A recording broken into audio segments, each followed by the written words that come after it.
আসসালামু আলাইকুম। আজকে সকালবেলা সুন্দর একটা ইনফরমেশন দিই আপনাদেরকে। মানে এই যে আশেপাশে যে আল্লাহ তাআলার যে কত সুন্দর একটা সৃষ্টি, প্রকৃতি দেখেন, মানে কত সুন্দর। কেউ যদি ফজরের নামাজটা পড়ে বের হয়, বিশ্বাস করেন তার মনে একটা অন্যরকম একটা অনুভূতি, শান্তি কাজ করবে। মানে আশেপাশে দেখেন একটু প্রকৃতিটা, প্রকৃতিটা দেখেন একটু।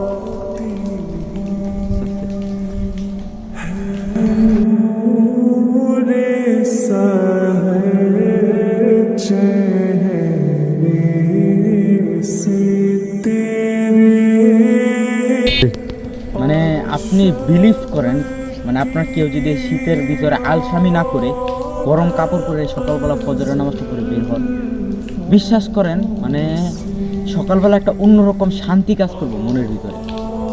মানে আল্লাহ তাআলার যে কত সুন্দর প্রকৃতি, এটা সকালবেলা বেরোলে আপনি দেখতে পারবেন। বিশ্বাস করেন, মানে আমার দেখলে একদম মনোমুগ্ধকর পরিবেশ।